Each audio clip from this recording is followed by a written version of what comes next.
they're not going to do it because they're not seeing results. I agree. Agree, 100%. That has to be like priority, I would say, to at least get 14 days of school left.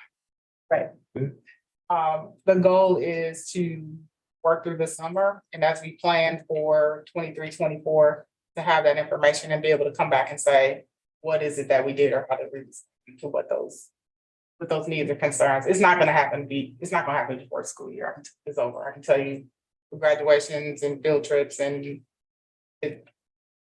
it's not a reasonable request. But doing, I wasn't Hold on, thinking wait. like before school was certainly before the next school year starts or Absolutely. That's anything. the If you're point. thinking about doing another survey, what questions would you ask that were different than the ones we already asked to get what kind of results do you want to get? So the goal was, and I talked to Dr. Glass and Ms. Ramos today, the goal is to work with the principals to find dates and work with the principals in the summer to prepare and plan for what that should look like for 23-24. Okay. So. All right, One of the things that we talked about during the strategic planning session is that they talked about when you're gonna always have people that are gonna be on this spectrum. You're gonna have some people that no matter what, they're never happy. And some people who are innovators and some people who are, they just kind of watch and see what's happening. They really don't have an opinion about anything. And then you have another group that just kind of waits to see what everybody else is saying, and then they kind of jump forward too. So I guess my point is, for the purpose of a survey, if we are looking for specific themes or whatever, maybe asking questions that are a little bit more targeted, that would be less biased or specifically get to what it is that we're trying to fix or create or change, or because we've heard. or celebrate. Right, or celebrate. What are our joys, what are our concerns, but more targeted questions. Let's say, for instance, if the issue is climate, instead of, and then how you formulate a question is also important. Because when you're thinking about climate, you can put a spin on it where it can get to positive answers or where it can get to negative answers. And so I'm really always concerned about surveys because they can be skewed if you're not specifically targeting what you're trying to fix. If it's programming, instead of maybe saying, what do you think is really crappy about the programming at Brown Deer, maybe what type of programming do you think can help us to be a more excellent place? Instead of climate, what do you think is crappy about Brown Deer? Maybe formulating a question to say, what are some things that you would institute? Let's look at how we can make things better versus coming up with, excuse my language, a witch session. I didn't check that word. A witch session. I'm so tired of the witch sessions. Even at graduation this weekend, I met some people who were off campus that was telling me things that people said about Brown Deer. I'm so tired of hearing jokes. And this time it was blaming the parents. Okay, so my thing is that I think we're supposed to be cheerleaders, and we're supposed to be, what did the president say? Not what we can do for what the government can do for our community or for our nation, but what we can do. So if we're going to do a survey, I would love to see a survey that's looking at climate programming, supervision, management, or whatever. But how do you think we can do a better job? That's it. Hence the reason why I was asking. Well, I guess Dr. Glass, Ms. Roma, did you guys see any of these questions that went out to the staff? I did not, but I wanted to offer that all three principals have been in attendance with Dr. Niski, as we have been instructed to do surveys around our problems of practice, and then how to take those surveys and do a theme through line and align that with our strategic plan work. So as I met with principals today, we made an agreement that when it came to our new teachers orientation as well as our welcome back orientation, that we would be intentional about the topics and the things that we will address academically and also culturally. And so I have confidence that with this leadership team, that we will guide that work where it will be intentional and impactful, where teachers can look and say, hey, I can see that my leadership has listened and responded to. Yes, that was like I said before, hence my question, I want to know what were the questions or whatever, because again, we want to know kind of like what are those questions and being able to put those out there. And also for our teachers to be able to feel open to be able to do it. And we be able to use that information and stuff and be able to make our district better. All right. This isn't again, like, Dorothea said something about a witch hunt, never a witch hunt. This is something, how can we turn around? How can we make our district better?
I was like, thinking about something like, follow the agenda. Okay, all right.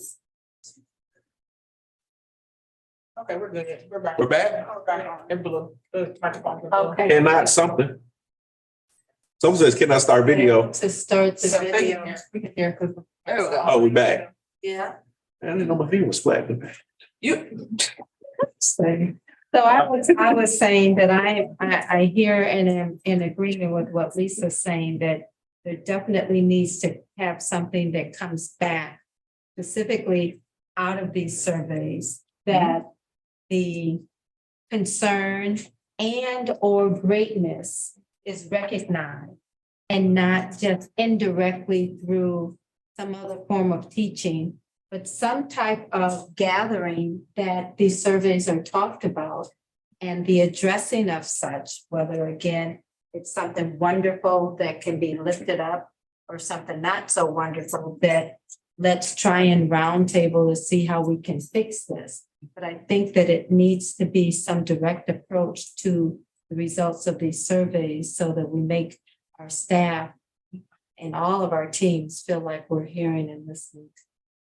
They have a voice. that's fine. So, yeah, to that point.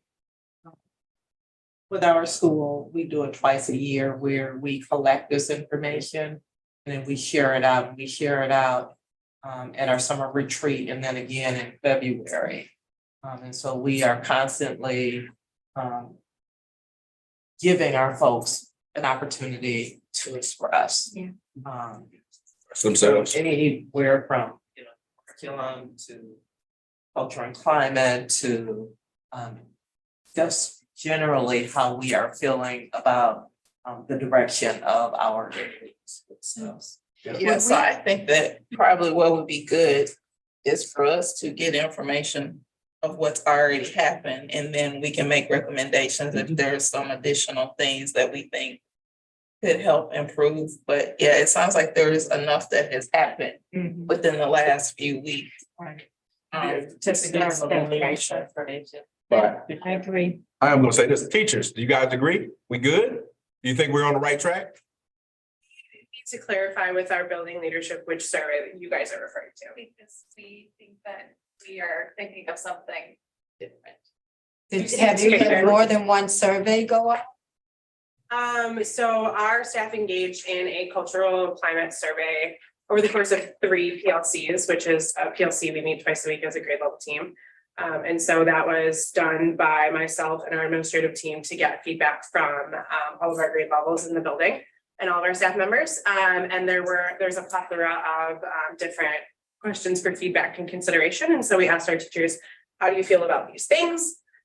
Where would you rate yourself in feeling confident and comfortable in these topics? And then I took that data and I bucketed it based on the grade level like summarization. So we're still working through what those findings are and how we then go about like addressing it both at the end of this year with the little time that we have left, as well as addressing it at the beginning of the year. So when you came to our meeting last week, we were trying to come to a consensus about how to address that, but it's kind of a really like messy way to do it right now. So we're still in the process of it, but I don't know if that's the survey that you're referring to. So we just need to go back to Is that the survey that was led by Mr. Love? Correct. Okay, yes, that is. Okay. It was just, it was an in-person survey. Questions. Well, no, the question that Dr. Kelsey Brown did was 2 questions. And then she said the principals came up with their own surveys that they used at the schools. That's what we were saying no to originally when you had asked if it was anonymous. Right. That's the survey that we were referring to. Our initials were recorded with our responses. Did you feel comfortable with that? Yeah, in the context of the grade level. So the rest of the building, so in the context of the grade level, and every member of their grade level team as well as the administrative team and myself, that piece was not anonymous, but in the context of the bigger picture of like the building and like the equity and the rest of the staff members, that is anonymous. So that is not directly tied to somebody's name or initials. That's just for like, if we have a concern where we want to follow up with like a teacher or we do have pretty transparent conversations in PLCs, and that was with the staff of almost, 40, 50 people, that was just the easiest and quickest way to do that, for Mr. Love, so. Okay. So you guys were comfortable with? Process. I'm gonna let the teachers speak on this one. I'm an open book, so I'm fine talking about any subject and my feelings toward it. Hearing feedback from other teachers, I know that we are pretty split on how we felt comfortability wise. The anonymity piece of it? Or just with the execution of the survey itself?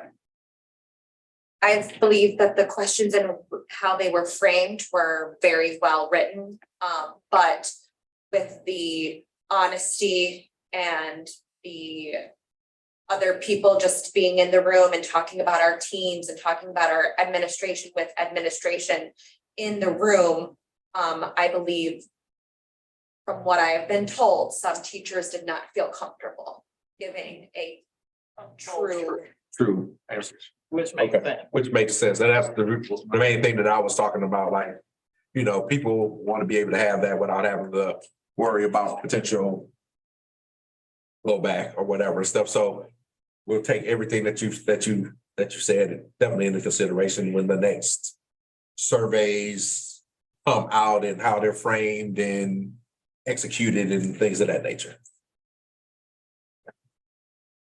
All right. So with that being said, we are going to wait for Dr. Kelsey Brown to disseminate all of this info. And then we'll get the principal's info. And then you'll put us in a nice little boat for us. And kind of give us some insight onto how people are feeling and what are we doing well, and some things that we may be able to have some improvements, or some things that we should be doing that we aren't currently being able to offer to our students and our staff.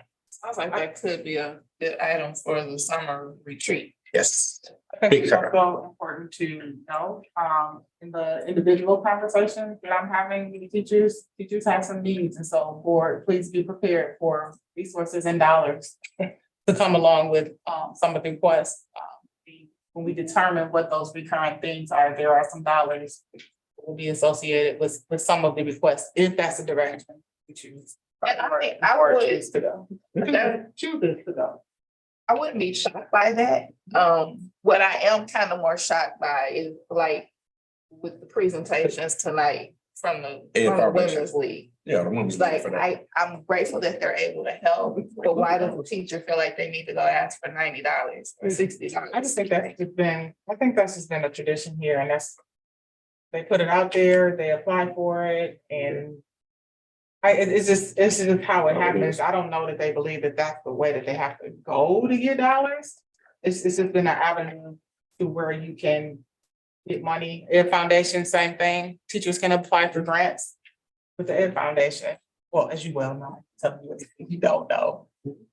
But I've always been one for working with principals to make sure our teachers have what they need to be successful. To be successful, are we perfect in that area? There's always room for improvement, but teachers should not need any resources to be able to do their work. And I'm saying classroom materials, Right. because you get into asking for, need another body in my classroom, we need an extra, body for, we need a teacher and another teacher, and it's, so it runs the gamut. As I have learned in just meeting with the 10 teachers that I met with at the elementary school. And that could also be part of the conversation as well.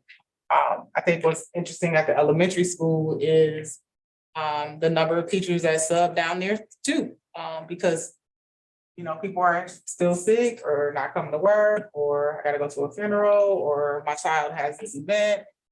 So that continues to be, while we're not in COVID anymore, I think it's important to acknowledge that teachers are picking up slack for other teachers in the realm of prepping. So what does that mean? It's a domino effect, right? When I'm covering for Dorinthia's class, then that means I'm not prepping for my own kid.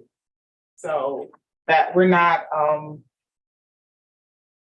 exempt from that experience as it relates to still, resetting and revitalizing and coming back from the COVID space. If you look at attendance, on some days at the elementary school, there are quite a I look at attendance every day, just so you all know. Now, I don't have any extra bodies out there that I can bring into the building.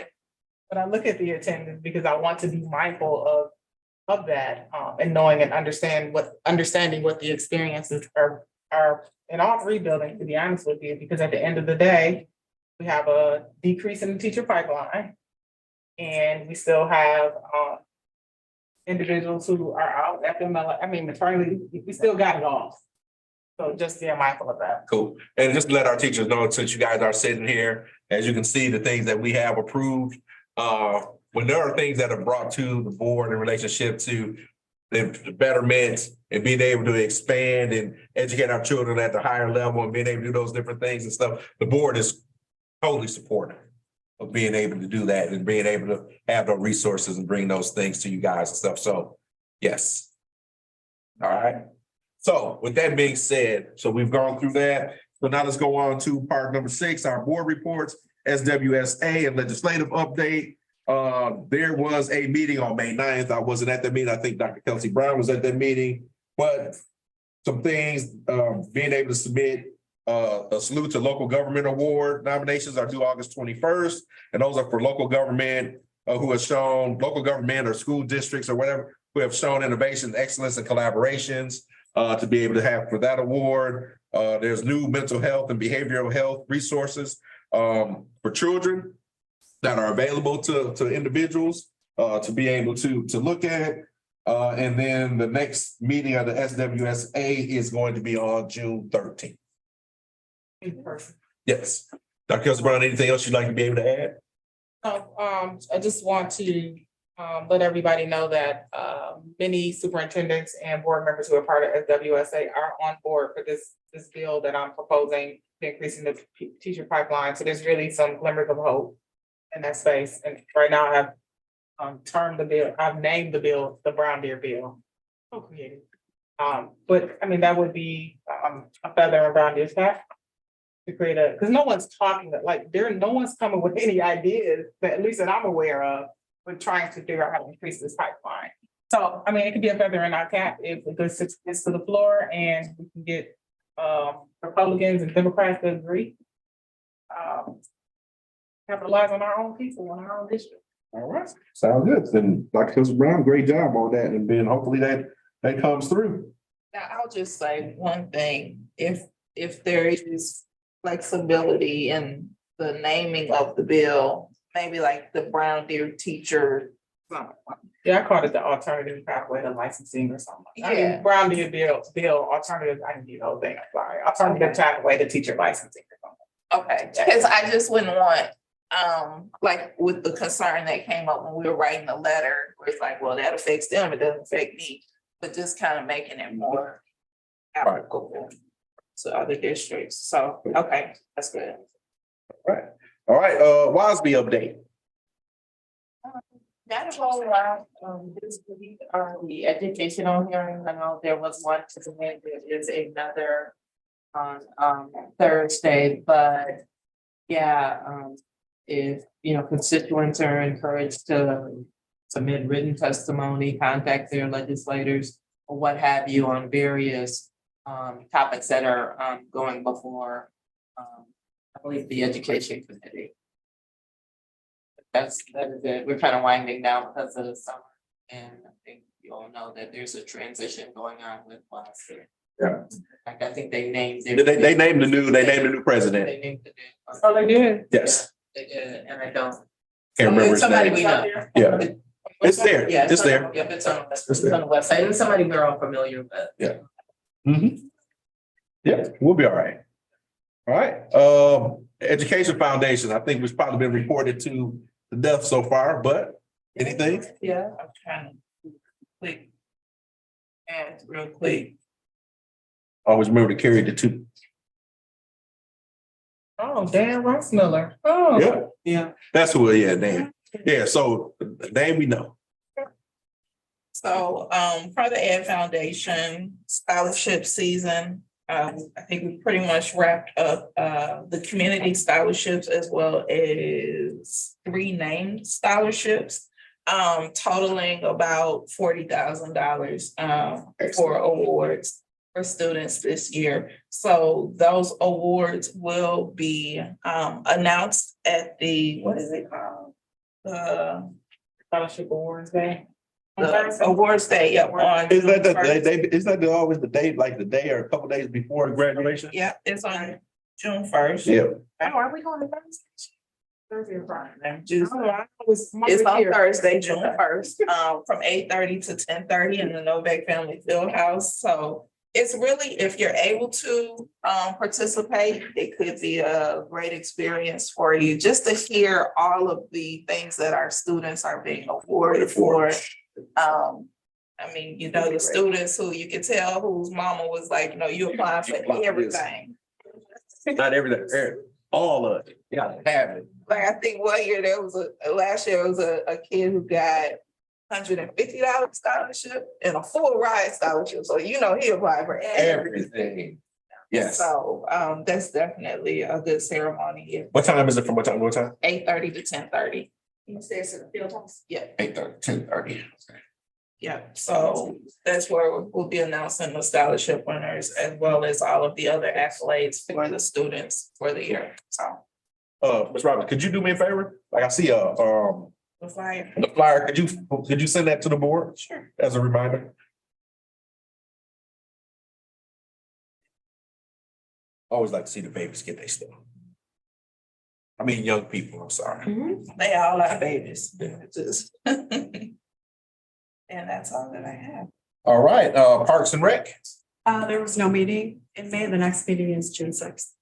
June 6th. Yep. Okay. Perfect. All right, There's no mention of CISA,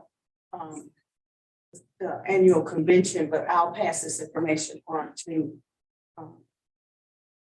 Donna? Dr. Kelsey. You want to put it as a agenda item for the special board meeting, All right, Ms. Maker? Yep.